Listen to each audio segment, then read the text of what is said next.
Welcome to the Whitwam Wealth Real Estate Podcast. Today's episode, The Day of Disgust. Welcome to the Whitwam Wealth Real Estate Podcast with Scott Whitwam, your blueprint to financial abundance. Settle in as we explore the mindset and methods for wealth building through real estate. Welcome back. I'm Scott Whitwam, and today Brian and Gina Kingdeski are here with me. I'm grateful to have them back for the podcast. They're seasoned and successful real estate investors, and I get to call them friends. Welcome, and today I'm really excited because we talked about this actually last year about doing a podcast about the Day of Disgust. Yes. Yeah, thank you for having us back. We're excited to be here. Happy New Year. Well, Happy New Year. Yes, thank you. Well, it's really good. So why don't you explain to us, first off, of what you would describe as the Day of Disgust? Yeah, I mean, this is definitely a long topic. We could talk hours on this subject. I've had them personally many times in my life, which is unfortunate. You figured, I learned my lesson, but it's for the easiest example to describe is that alcoholic that is that you may know in your family or that you've heard about. You've read that, they'll continue to drink themselves almost to death. Like they'll lose everything.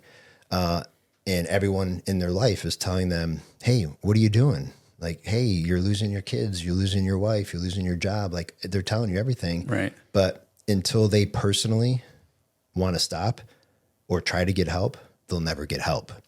So that's probably the easiest example in the Day of Disgust. And the Day of Disgust works in every area, your health and your fitness. And, you look in the mirror and you're like, I did not think I was going to look this way. And, there's a moment where you're like, I'm done.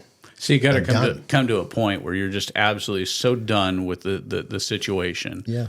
That you're willing to take responsibility to make some kind of... And it happens in your relationships, with your marriage. It's like, before you get married, you have in your mind, like, how you thought your marriage was going to be. And then you just go through life, you get busy and you just don't set up those good habits. And then all of a sudden, 10 years later, you're like, we don't even talk to each other. We don't even sleep in the same room. Yeah, and you come in with unrealistic expectations. Yeah. We don't have that problem though. So. No, because we work on it, right. And we. Well, I think that's a key in anything in life. My wife and I, in April, will be married 40 years. Wow. Oh, and it doesn't just happen. Yeah. I have to give her more credit than me. Because as an A personality, it's very easy for me just to get focused on certain things. And she's got to from time to time go, hey, remember, I'm here. And then it's like, oh, yeah. We're working on this relationship so that we don't get to, what you're talking about, a day where you're just like, I'm done. You're done. Yeah, and it doesn't really matter. I mean, going back to the alcoholic aspect, that Day of Disgust could be the day they get their second DUI, the day they accidentally, get in a car accident and hurt somebody. I mean, it really just depends. And so like Brian's saying, whether it's your physical, the way you look in the mirror and you're like, oh my gosh, I don't know who this person is. I've gained, 20 pounds or I look a certain way. Like you're going to get to that point where you're just like, that's it. I can take it no more. And only I can make that decision along with God's help to make that change in that life. But you got to take personal responsibility. Nobody can force you into it. And I've seen that with families going through drug addiction with kids. As much as the parents would like to be able to bring their kids to that point of just going, hey, I'm disgusted with this. I'm not going to do it anymore. You can't. The kid has to come to the point. I mean, all of us have been affected. I don't care who you are by some member of your family with alcohol, drugs, whether it's sexual addiction, food addiction, whatever the addiction is. We've all, been affected by somebody like that. Yeah. And I had with drug addiction in my family with a sibling, and and there's nothing you can do about it. Is the problem because it's out of your control. Because of what you just said, Gina, they got to come to that point of personal responsibility. Yeah, and you feel helpless as a parent or as a sibling or a friend to see someone struggling like that. Right. But like you said, they have to get to that point that you, if it's you or them, have to make that decision that no more. Right. Yeah. And it could happen, in every area of your life. And it could happen in your finances. Like you're just tired of, at the end of the month, there's more bills than there is money. And so, it could happen in any area in the day of Disgust. And, I think part of it is God will nudge us. Right. And he will put people in our lives and events in our life that are like, okay, I'm done. Yeah, there are opportunities. My dad, he drank and all that when I was little.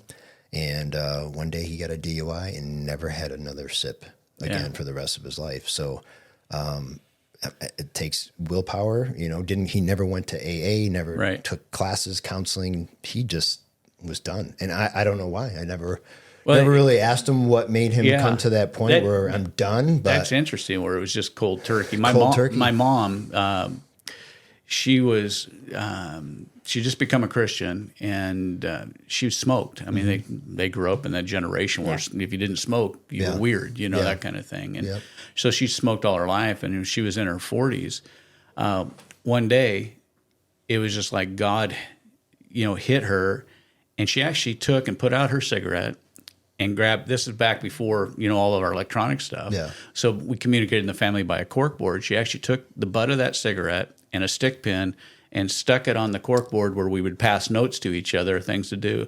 And she said, the Lord just told me it's the last cigarette I'll ever smoke. And she never smoked another one. Wow. So that's amazing. Yeah. And so I think a lot of what you're talking about, and Gina even mentioned it, is there can be some divine intervention. Mm-hmm. And like you said, that sometimes God uses the process. He may not have got you there, but he'll use the process sometimes to show you there's a better way. Yeah. No, I definitely believe that it takes something like that to have people change and to want to change. I mean, the world draw that we live in right now, it's coming from everywhere. Right. And, the whole draw of, the way you think things are supposed to be based on what the media and everybody tells you. And then there's this whole realm of God and spiritual that he wants us to live in. Right. And so we all fall trapped to it. I'm talking about the day of Disgust, and we're going to be talking about goals. I work on it every day. Right. And Gina and I, we like put steps in our lives. We talked about our routine so we can just do that. And we're not doing this stuff to work our way to God. We're doing it because we love God and we want to obey him. Right. There's a big difference. And so when you're doing that, I mean, we want to be spiritually clean and we want to be healthy in all areas of our life. The Bible is the best book ever, and it's all of his word and his laws and his rules. It's not to hold us back, to hurt us. It's to bring us joy, abundance. When we live the way God wants us to live, we have a better life. And it doesn't mean we're going to be rich, wealthy, and skinny and all this stuff. It means that our future in heaven, in eternity, is forever. Right. And this earth that we're on, it's just a blip. And it's so easy to get caught up in the world and what it has to offer when we are living here for a short time. Right. And we're going to be in heaven with God forever. Well, it's really interesting. You mentioned that it's, multiple areas of your life. In fact, I talk about it often. It's called prosperity. Mm-hmm.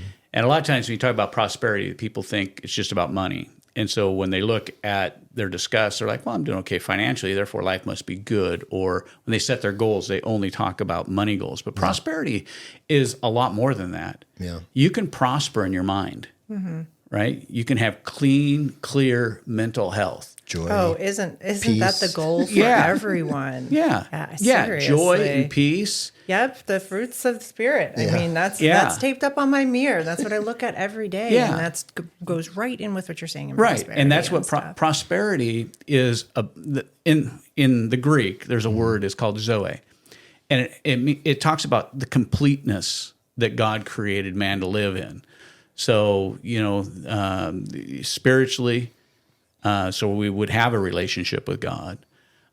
Physically, that we would be able to live a long, healthy life, and when you follow good dietary rules, you live healthier, longer, and then financially, and it's not about, from my perspective, it's not about accumulating all I can, but it's accumulating enough to meet all of my needs so that I have enough left over to meet the needs of others around me.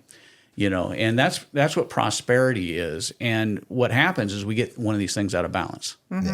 You get it out of balance in the health area, you get it out of balance in the relationship area, you get it out of balance somewhere along the way.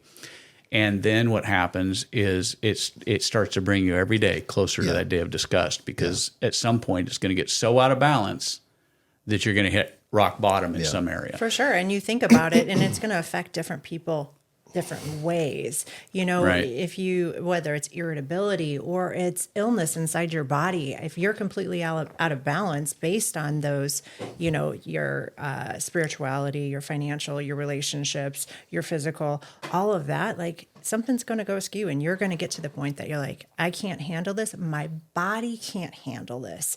And whether it's being sick, or I don't want to say a cancer or anything, but dealing with depression or something like that, that can be just because you're out of balance. But they all come from that. Yeah. Cancer, they have proven that there's some imbalance. In fact, Dr. Patrick Quillen, he was vice president at Cancer Treatment Centers of America, and my wife and I had a chance to have dinner with him and Noreen, his wife, one time, and we were talking about the causes of cancer and the research that they're doing. And people generally, my understanding is, get cancer 6 or 7 times in their lifetime, but their body's immune system is in a place to overcome the erratic growth of cells. And that when your body now becomes out of balance in some area, and it can happen because of, I can tell you, I've seen it because people that have hatred, they have some kind of either physical imbalance, they have some kind of mental imbalance, and it actually leads to breakdown of the immune system, which causes that. So that's all part of that. And so, this whole day of disgust thing, if you can catch things before they start. I mean, I just heard a press conference of an AI company that said that they found that in the human body that there's markers that are these predecessors of cancer development.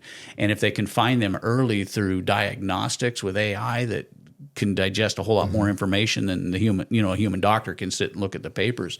A lot of times they can find the things that we're talking about beforehand. Now, it's hard to do that with alcoholism. It's hard to do that with drug abuse. It may start with, hey, I'm taking this drug because I had an accident, sporting or skiing or whatever it was. And now all of a sudden it becomes addictive, but catching it early, which Brian's advice about the Bible, you can catch these things early, because when you're living in a relationship that is two-way with God, you can see things that are out of balance in your life. And I don't know what it is, but out of the 5 major areas in our life, health and fitness is the one that people talk about most, and it's what I like to talk about as well, just because it's the easiest one to get control of. Right. And it's the easiest one to see results quickly. So if you start working out and eating healthy, in 2 weeks, you'll see a difference. Right. But, sometimes when you're in a relationship and it's been broken and, maybe you start saying some nice stuff, you'll see some results. But the health and fitness is easy to get in control. And it's also, once it's in control, then all of a sudden the other areas start opening up. Right. Well, it's like just what something you said. that's really strange that happens. You said you start building one area, you build that confidence, and you're seeing that reward, and that makes you open it up, and then all the other areas start to fall into place. But I remember it was like 2011, and I was on vacation, and I remember, and I've been basically self-employed for 25 years. So the best thing about being self-employed is you have complete control of your time. Right? Yep. You may be eating ramen, you may be eating filet, but at least you can control your time, right? So I remember I was sitting on the beach, and it was 2011, and I remember just this guy walked by, and he was just in great shape. And for some reason it hit me. my day of disgust with my body. And I had played baseball, basketball, Division I baseball. Like I killed my body. Like I worked out so hard. And then you get married, you have kids, and you're busy trying to build a business, and just didn't have time. Right. And so that hit me that day where I'm like, I work for myself. Like there's no reason that I cannot find time to go to the gym. Right. And so that day I, made some changes, and then I, became I got in better shape and healthier and all that stuff that goes with it. So that was one of the days of disgust that I had. But I want everyone to hear this. I want everyone to hear that we all have time, right? So time will go by 5 years, 10 years, and you will look back at some point of your life. Right. If you're not living in one of the 5 areas, if you're not doing it somewhat the right way, I'm not sure if there's a perfect right way, but you're gonna look back and like, I just wasted all my time. I spend 3 or 4 hours a night watching TV.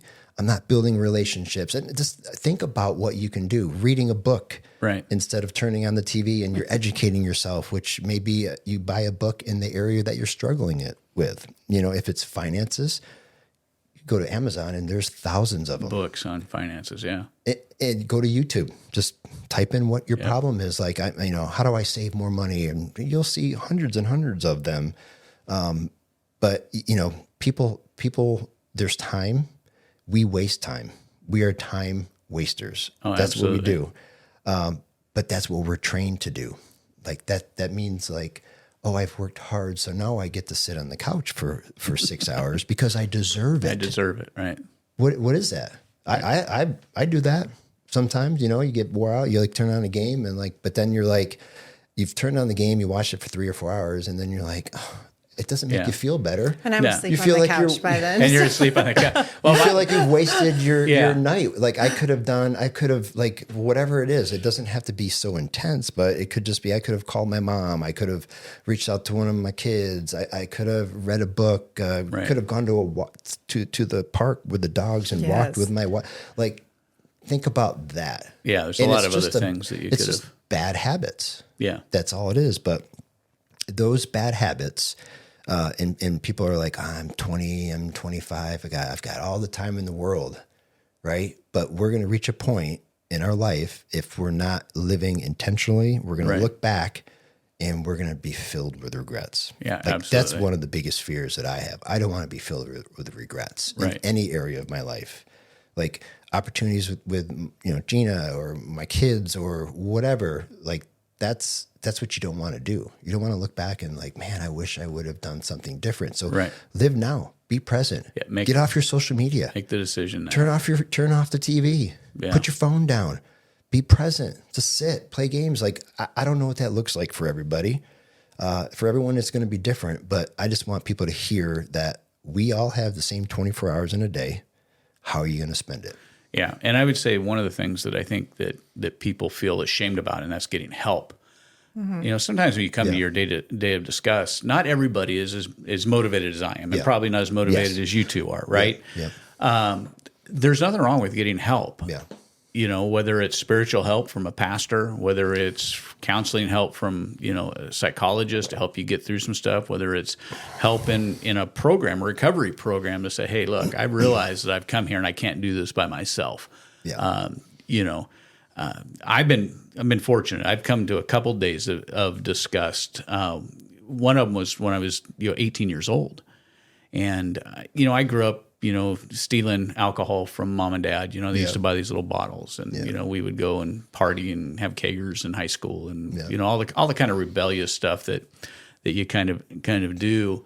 And my wife and I were living here in Phoenix as I was going to school down here. We were still living in the Pacific Northwest, but we moved down here so I could go to school. And I was in school and went to a company party, and we got so drunk. I mean, projectile vomiting drunk. Yeah. That the next morning when I woke up, I said to myself, that'll never happen to me again. Yeah. My dad was an alcoholic.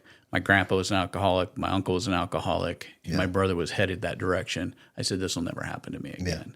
Yeah. And I had to make that decision. I mean, that wasn't kind of the upbringing that I had. I used to bartend when I was in junior high for my family's parties, and so it was, so this, it wasn't just like, that's just the way. Exposure. I mean, you were around it. I was around it. So it's hard because not socially to fall drinking into back then was correct. That's what people did. Yeah. Well, Scott, that's a good point because, we all have people in our life that, will need that extra help. Right. So I think we should maybe spend a few minutes and talk about that. I think it's absolutely. I think that'd be good. Very important because, I tend to be the high A, and so is Gina, and we're just like, something's wrong. Let's fix it, right? And then so somebody may hear this and they may God may work in their spirit and say, hey, like in this part of your life, you need help. Okay, so how do they get help? I mean, I can talk about that too. Let's go. I mean, going back to the day of disgust, I just wanted to kind of share mine a little bit. After I went through a divorce, I kind of was floating around, not sure what path I was going down, and involved with a lot of toxic people and making some not good decisions in my life, and not being the best mom that I could be either. I was more concerned with, what I was doing next, what's going on. And I remember one day, I'm embarrassed to say this, but I remember one day driving home from work and being so concerned about what was going on my phone, whether it was conversation or whatever. I made a left-hand turn and drove up onto the curb, almost over the curb to oncoming traffic. And I went home and I was like, I'm done. I have to make a change. This is not healthy. I could have hurt somebody. I could have hurt myself. And I believe the next day I started going to counseling. I got a counselor. Maybe it wasn't the next day. I probably had to wait. But called up a counselor. It was right before like COVID was happening and stuff like that, but went in there and really worked through a lot of things. But I also made those decisions from that day and everything that led up to that day that I had to remove these things from my life so I can work on healing myself. Right. But yes, finding professional help, finding godly people who support you, and bringing that sin into the light, because you can't heal until it's brought into the light. Right. I mean, God knows everything, but you really sometimes need to express it to another godly person and go through it that way. So getting that help, surrounding yourself with godly people that you can trust. We believe in sharing that with someone of the same sex. Like you should not be going and disclosing what's going on, very personal with opposite sex, somebody that you work with or anything. But that was definitely my day of disgust. And I'm very, very grateful for the counselor that I had that continued to work with me until I got to the point that I really started healing. And then lo and behold, as my soul began to heal, I was wanting more. Right. And that's when I walked into God's light and became a Christian and realized, oh my goodness, if I would have had this, right. I just needed Jesus. Maybe it wouldn't have happened. Wouldn't have happened. Yeah. Well, the whole thing is we have to realize we can't do it on our own. No. Yeah. And that's why God put people around us. I mean, he didn't just make one and just say, hey, you go and be in the earth. This is a real estate podcast, right? Right. I mean, we're talking about goals, right? But when you think about real estate and something that you tell an investor, build your team. Mm-hmm. Right. Title, hard money, a crew. Right. You're building your team. You're doing your same thing in your personal life. You're going to church. You're in a small group. You're in a men's group. Yep. Going to counseling possibly. Like, why do we ignore our personal life when we're trying to build money and build our business, but we take away those, like whenever I have fallen into sin or whatever bad things that have ever happened in my life, it's because I've isolated myself and I stopped doing stuff that was important. Right. That this told us to do. Yeah. And that happens in every area. Yeah. You start isolating yourself, you're making the better decisions, and all of a sudden you get on the scale and you're like, how did I gain 20 pounds? Yeah. or, how come I've got this lawsuit, or how come I've got these things happening?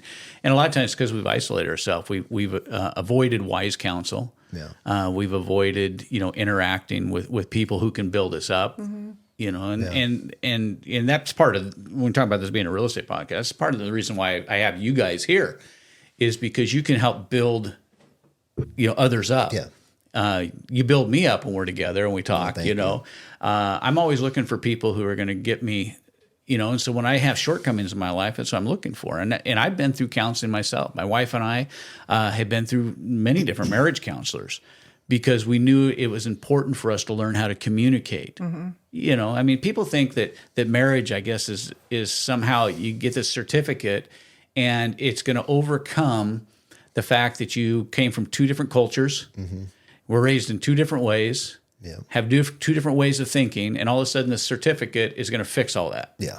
Well, it doesn't. And all the hurts and hang-ups from our childhood. Right. And expectations that get tied in there. And Yeah, and so, there's nothing wrong with getting help in any area. Yeah. I tell that, obviously people who want to be investors, you need to get a coach, somebody that can help you so you don't make the same mistakes we all made. Yeah. Yeah, and that it's that pride that we all have. And, I think people have the most growth when they're vulnerable in any area. So in real estate, since we're in a real estate podcast, it's easy to get help, right? But you have to ask for it. You have to go. We're talking about having an event in April. Somebody wants to come. You have to sign up, right? And you have to attend. But that's how you get help, and that's how you grow, and that's what the Bible tells us. Isolation is the worst. Be around, and that could be in any. It doesn't have to be in business, but I don't know how to work out. I have never worked out before. Go to the gym, right? Or go get a trainer. I don't have money. EOS is $10 a month. Oh yeah, and you get a free training. But we were just talking about this. The nice thing about the gym, I had some of our small group, we were just kind of discussing this type of situation. They're like, "Oh, I want to go to the gym, but I don't know how to do things." I'm like, "I'll go with you, first of all, if you want. Right. And second of all, the gym is amazing because there's instructions on every single machine. And the machines are lined up. They're lined up. And you can go through it. And when I started going back to the gym after some hiatus, I go at 3:30 in the morning because you get a little nervous and everything. You're like, I don't want people watching me. What if I'm doing it wrong? And as I built my confidence, I know that sounds so silly going at 3:30 in the morning just because I didn't know how to do everything. But then you get used to it, and you build that confidence, and there's trainers at the gym to help you if you have any questions. And people are so friendly. If you were to ask somebody, "Hey, do you know how to use this?" I don't think any meathead or whoever it is, gym rat, is going to say, "No, I'm not going to show you how." Yeah, well, it's really interesting because, Brian, I want to just piggyback on what you said. The information's out there, but the other thing is people have to act on it. Yeah. I mean, how many times, and I know you guys are trainers also, you guys have worked with a lot of people. How many times people come, they hear the information, you share the how to do it, and then a year from now you run into them again and they're in the same place they were before because they haven't taken any action. Yeah. At some point, too, if we're going to get out of our day of disgust, we have to take action. And I think part of that is the next thing that we kind of wanted to talk about. Not that I want to leave the day of disgust, because again, we could probably talk about this for the next couple hours. But we can leave it because we don't want to have any more days of disgust. We'll leave it but behind. let's talk about how we get out of it, and because there is a process for getting out of this thing, and I think we've talked about some of the things already. So, but let's kind of formalize the process here. How you get out of it, but it's fear is a big motivator. And so is success. So when someone's listening to this, they're gonna have their own thing, right? It could be fear, I talked about the being 80 and looking back. We're all gonna die. Do we want to die unhealthy, or do we want to live our years out? So that goes with the fitness. Do we want to die where we're living off the government, or do we want to be financial?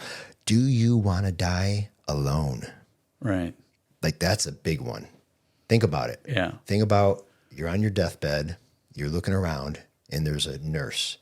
Or Gina and I buy homes, and we get them full with everybody's stuff. the kids are out of state, couldn't find them. Right. And we buy homes all the time, and we're going through that person's sock drawer, or it's very sad when you think about it. So everyone's going to have their own motivation. But so that may prompt somebody listening to this. They may prompt them to say like, okay, like that may motivate them to hear like, this is my day of disgust in whatever area it is. Be preemptive and start working on stuff now, because like, you know, we have a guy in our life, and he got into this severe sex porn addiction. Right. And all of a sudden, like it all came out and everything got destroyed. Right. The good thing about this gentleman is he went to work. He started going to the church. He started going to a Celebrate Recovery. Men's group, small group. Like he was going to something every other night. And, you know, it's been a year now, I think. A little over a year now. The family's mending and things are back to, getting back to normal. But like that's the amazing thing. Like people think that it's a big, huge formula, but the formula is go to work. Right. So somebody has to work. Somebody has to have a goal. I mean, you got to have a goal. That day, we come to the day of disgust, and now you got to have a goal. You know, that's it for this week's podcast on the Whitwam Wealth Real Estate Podcast. Thanks for taking time to join us today. I invite you to subscribe today and be part of our growing community. Be sure to leave us a review, and if you have any questions, we'd love to hear from you. You can always find the Whitwam Wealth Real Estate Podcast on Apple Podcasts, Spotify, iHeart Podcasts, YouTube, or wherever you enjoy listening to podcasts. This is Scott Whitwam, and I've been with Brian and Gina Kingdeski. Be sure to join me on our next episode of the Whitwam Wealth Real Estate Podcast, where we're wealth building through real estate.